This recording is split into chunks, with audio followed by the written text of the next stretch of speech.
ನಮಸ್ತೆ ಫ್ರೆಂಡ್ಸ್, ಎಲ್ಲರಿಗೂ ಕೋಶಲ್ ಟ್ರೇಡರ್ಗೆ ಸ್ವಾಗತ. ಇವತ್ತಿನ ಡೈಲಿ ಚಾಲೆಂಜ್ ಹೇಗಿತ್ತು ಅಂತ ನೋಡೋಣ. ಇವತ್ತು ನನಗೆ ಲೈವ್ ಕ್ಲಾಸಸ್ ಮಾಡ್ಲಿಕ್ಕೆ ಆಗ್ಲಿಲ್ಲ. ಸೊ ಹಾಗಾಗಿ ನಾವೇನ್ ಮಾಡಿದ್ವಿ, ಲೈನ್ಸ್ ಅನ್ನೆಲ್ಲ ಬೆಳಗ್ಗೆನೆ ಪ್ರೊವೈಡ್ ಮಾಡಿದ್ವಿ. ಅದ್ರ ಜೊತೆಯಲ್ಲಿ ಬೆಳಗ್ಗೆನೆ 9:35ಕ್ಕೇನೆ 9:31ಕ್ಕೆ ಮಾರ್ಕೆಟ್ ಓಪನ್ ಆಗಿ 15 ನಿಮಿಷಕ್ಕೇನೆ ನಾವು ಎರಡು ರೆಕಮೆಂಡೇಶನ್ ಅನ್ನ ಕೊಟ್ಟಿದ್ವಿ. Buy CE at 90, stop loss 69, target 1 2 3. ಇದೇ ತರ ಪಿ ನು ಕೊಟ್ಟಿದ್ವಿ. 90 ಸ್ಟಾಪ್ ಲಾಸ್ ಇದು 1 2 3. ಯಾವ್ದು ಫಸ್ಟ್ ಬರುತ್ತೋ ಅದು ತಗೊಳಕ್ಕೆ ಹೇಳಿದ್ವಿ ಸ್ಟೂಡೆಂಟ್ಸಿಗೆ. ಸೊ ದಟ್ ಏನಾಯ್ತು, ಮಾರ್ಕೆಟ್ ಫಸ್ಟ್ ಸೀದಾ ಮೇಲೆ ಹೋಯ್ತು. ಹಾಗಾಗಿ ನಮ್ಗೆ ಅಲ್ಲಿ ಸಿ ಕಾಲ್ ಸಿಗ್ಲಿಲ್ಲ. ಕೊನೆಗೆ ಪಿ ಬಂತು. ಫಸ್ಟ್ ಅಂಡ್ ಫೋರ್ಮೋಸ್ಟ್ ಬಂದಿದ್ದು ಪಿ. ಓಕೆನಾ, 90 ಬೈ ಮಾಡ್ಲಿಕ್ಕೆ ಹೇಳಿದ್ದು. ಸೊ ಎಲ್ಲರೂ 90 ಬೈ ಮಾಡಿದರೆ ನಮ್ಮ ಲೈನ್ ಗಿಂತ ಸ್ವಲ್ಪ ಕೆಳಗೆ 90, ಎಕ್ಸಾಕ್ಟ್ಲಿ 90. ನೀವು ಬೇಕಿದ್ರೆ ಇಲ್ಲಿ ಲೈನ್ಸ್ ಅಲ್ಲಿ ನೋಡಬಹುದು. ನೋಡಿ, ಲೋ ಬಂದು 88.95, 90 ಬೈ ಆಗಿದೆ. ಓಕೆನಾ, ಬೈ ಆಗಿದ್ ಮಾರ್ಕೆಟ್ ಕ್ಲೀನ್ ಅಂಡ್ ಕ್ಲಿಯರ್ ಆಗಿ ರೀಟೆಸ್ಟ್ ಮಾಡಿಕೊಂಡು ನಮ್ಮ ಆರೆಂಜ್ ಲೈನ್ ಅನ್ನ ಸೀದಾ ಹೋಗಿದ್ದು. ನಾವು ಕೊಟ್ಟಂತ ಟಾರ್ಗೆಟ್ಸ್ ಅನ್ನ ನೀವು ನೋಡಬಹುದು. ಫಸ್ಟ್ ಅಂಡ್ ಫಾರ್ಮೋಸ್ಟ್ ಟಾರ್ಗೆಟ್ ನಾವು ಕೊಟ್ಟಿದ್ದು 100, ಪಿ ನಲ್ಲಿ 113. ಸೊ 113 ಬಂದಿದೆ.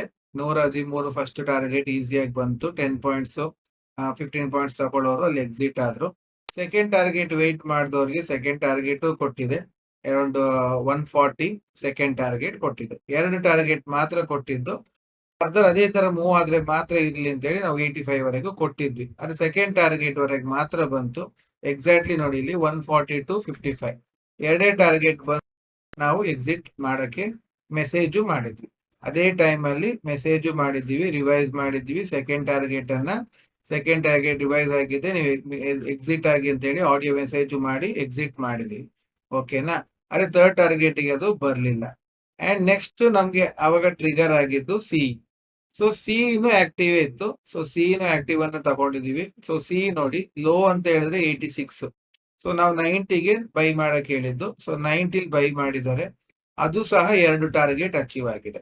Like first target 103 and second target 122 ಎರಡನ್ನು ಅಚೀವ್ ಮಾಡಿದೆ. ಬೆಳಿಗ್ಗೆ ಅದು ಆಕ್ಚುಲ್ ಆಗಿ ಈಗ ಬಂದು ಹಿಂಗ್ ಹೋಗ್ಬೇಕಿತ್ತು ಸಿ, ಅದು ಮೇಲೆ ಹೋಗಿ ಕೆಳಗ್ ಬಂತು.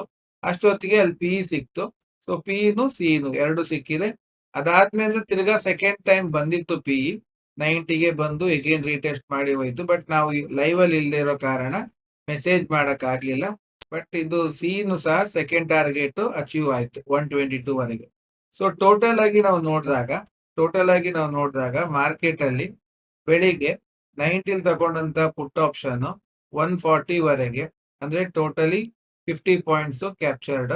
ಅಂಡ್ ಸಿ ನಲ್ಲೂ ಅಷ್ಟೇ 90 ಬೈ ಮಾಡಿದ್ದು. ಸೆಕೆಂಡ್ ಟಾರ್ಗೆಟ್ 122, ಅಂದ್ರೆ around 32 points captured. So totally 82 points capture ಮಾಡ್ಲಿಕ್ಕೆ ನಾವು ಮೆಸೇಜ್ ಬೆಳಿಗ್ಗೆ 9:30ಕ್ಕೇನೆ ಮೆಸೇಜ್ ಮಾಡಿದ್ವಿ.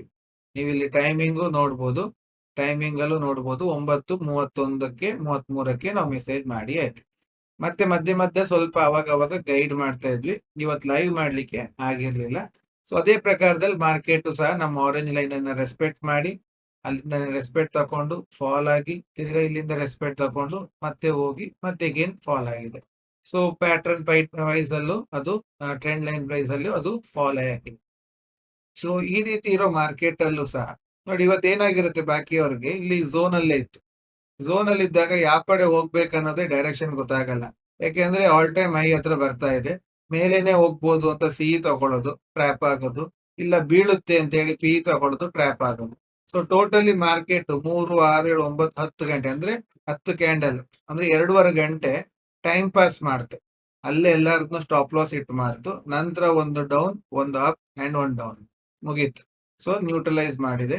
ಸೊ ಇದು ಮಾರ್ಕೆಟಿನ ಕಂಡೀಷನ್. ಅಂಡ್ ಇವತ್ತಿಂದ ಆದ್ರೆ ಅನುಕೂಲ ಆದ್ರೆ ನಾವು ಯಾವಾಗ ಆಗುತ್ತೋ ಅವತ್ತೆಲ್ಲ ಮಾಡೋಣ ಅಂತ ಹೇಳಿ ನಿಮಗೆ ಪ್ರೀ ಮಾರ್ಕೆಟ್ ಅನಾಲಿಸಿಸ್ ಅನ್ನ ಕೊಡ್ತಾ ಇದ್ದೀವಿ.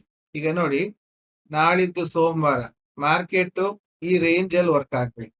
ಈ ರೇಂಜ್ ಅಂದ್ರೆ ನೀವು ನೋಟ್ ಮಾಡಿ ಇಟ್ಕೊಳ್ಳಿ, 24,261, 24,195 ಅಂಡ್ 23,979, 23,913.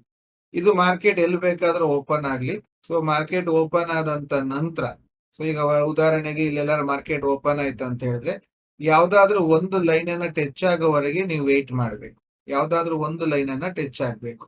ಯಾವ್ದಾದ್ರು ಒಂದು ಲೈನ್ ಅನ್ನ ಟಚ್ ಆದಾಗ ನಿಮ್ಗೆ ಅದು ಮತ್ತೆ ಅದು ರಿಜೆಕ್ಷನ್ ತಗೊಳುತ್ತೆ. ಸೊ ಒಂದ್ ಸ್ವಲ್ಪ ಝೋನ್ ಒಳಗೆ ಹೋಗಿ ಮತ್ತೆ ಬರ್ಬೋದು ಈ ಝೋನ್ಗಳ ಮಧ್ಯದಲ್ಲಿ. ಅದೇ ತರ ಈ ಝೋನ್ ಒಳಗೂ ಹೋಗಿ ಮತ್ತೆ ರಿವರ್ಸ್ ಆಗ್ಬೋದು. ಸೊ ಈ ರೀತಿಯಲ್ಲಿ ವರ್ಕ್ ಆಗುತ್ತೆ. ಒಂದು ವೇಳೆ ಗ್ಯಾಪ್ ಅಪ್ ಆದ್ರೆ ನಾವು ಇದು ಡಿಸೈನ್ ಸಪೋರ್ಟ್ ತಗೊಂಡು ಮೇಲ್ಗಡೆ ಹೋಗೋದನ್ನೇ ನೋಡ್ತೀವಿ. ಗ್ಯಾಪ್ ಡೌನ್ ಆಯ್ತು ಅಂತ ಹೇಳಿದ್ರೆ ನಮ್ಮ ಹತ್ರ ಇನ್ನೊಂದು ಝೋನಿನ ಮಾರ್ಕ್ ಇರೋದಂದ್ರೆ 23,697. ಅಂದ್ರೆ ಇಲ್ಲಿಂದ ಏನಾದ್ರು ಫಾಲ್ ಆಗಿ ರೀಟೆಸ್ಟ್ ಮಾಡ್ತಾ ಅಂತ ಹೇಳಿದ್ರೆ ಮಾರ್ಕೆಟ್ 697 ವರೆಗೂ ಫಾಲ್ ಆಗೋ ಚಾನ್ಸಸ್ ಇದೆ. ಬಟ್ ನೋಡ್ಕೊಂಡ್ ಮಾಡ್ಬೇಕು, 2 ದಿವಸ ಇದೆ. ಸೊ ಇವಾಗ ಯಾಕೆ ಅಂತ ಹೇಳಿದ್ರೆ ಈಗ ಆಲ್ ಟೈಮ್ ಹೈ ಅಲ್ಲಿ ಅವ್ರು ಇಲ್ಲಿ ಝೋನ್ ಮಾಡಿ ಇಲ್ಲಿಂದ ರಿಜೆಕ್ಷನ್ ಮಾಡಿದರು. ಸೊ ಫಾಲ್ ಆಗೋ ಚಾನ್ಸಸ್ ಇದೆ. ನೋಡಿ ಫಸ್ಟ್ ಟೈಮ್ ಇವರು ಝೋನ್ ಮಾಡಿದ್ದು, ಜಸ್ಟ್ ಮಿನಿಟ್, ಫಸ್ಟ್ ಟೈಮ್ ಅವರು ಝೋನ್ ಮಾಡಿದ್ದಾರೆ ಇಲ್ಲಿಂದ. ಸೊ ಈ ಝೋನ್ ಮಾಡಿ ಅದನ್ನ ರಿಜೆಕ್ಷನ್ ತಕೊಂಡಿದ್ದಾರೆ, ರಿಜೆಕ್ಷನ್ ಇಂದ ಫಾಲ್ ಆಗಿದೆ. ಓಕೆನಾ.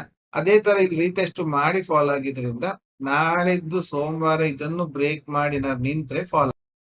ಒಂದು ವೇಳೆ ಈ ಝೋನ್ ಒಳಗೆ ಇತ್ತಂದ್ರೆ ಮಾರ್ಕೆಟ್ ನೋ ಟ್ರೇಡಿಂಗ್ ಝೋನ್ ಆಗುತ್ತೆ.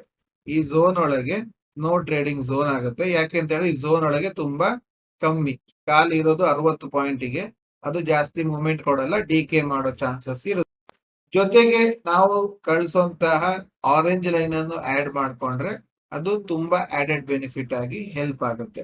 ಸೊ ಇವತ್ತು ತರ ಅಕ್ಯುರೇಟ್ ಆದಂತ ಎಂಟ್ರಿ ಎಕ್ಸಿಟ್ ಎಲ್ಲ ಸಿಗುವಂತ ಚಾನ್ಸಸ್ ತುಂಬಾ ಇರುತ್ತೆ. ಸೊ ನಿಮಗೂ ಈ ರೀತಿ ಲೈನ್ಸ್ ಗಳು ಬೇಕು ಅಥವಾ ಅದು ಕರೆಕ್ಟ್ ಎಂಟ್ರಿ ಪಾಯಿಂಟ್ಸ್ ಗೊತ್ತಾಗ್ಬೇಕಂತಿದ್ರೆ ಬನ್ನಿ ನಮ್ಮೊಟ್ಟಿಗೆ ಕೈ. So course ತಕೊಳ್ಳಿ.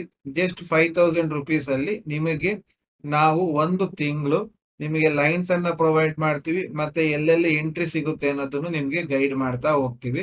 ಅದರಿಂದಾಗಿ ನಿಮಗೊಂದು ಕಲೀಲಿಕ್ಕೂ ಒಂದು ಬೆನಿಫಿಟ್ ಆಗುತ್ತೆ, ಮತ್ತೆ ನಿಮ್ಗೆ ಆ ಗ್ರಿಪ್ ಸಿಗುತ್ತೆ. ನಂತರ ಫಾರ್ಮುಲಾ ಬೇಕಿದ್ರೆ ನೀವು ನಮ್ಮ ಈ ಫಾರ್ಮುಲಾವನ್ನ ಪರ್ಚೇಸ್ ಮಾಡ್ಬೋದು. ಈ ಫಾರ್ಮುಲಾನೇ ಪರ್ಚೇಸ್ ಮಾಡ್ಕೊಂಡು ನೀವೇ ಲೈನ್ಸ್ ಹಾಕೊಂಡು ನೀವು ಇಂಡಿಪೆಂಡೆಂಟ್ ಟ್ರೇಡರ್ ಆಗ್ಬೋದು.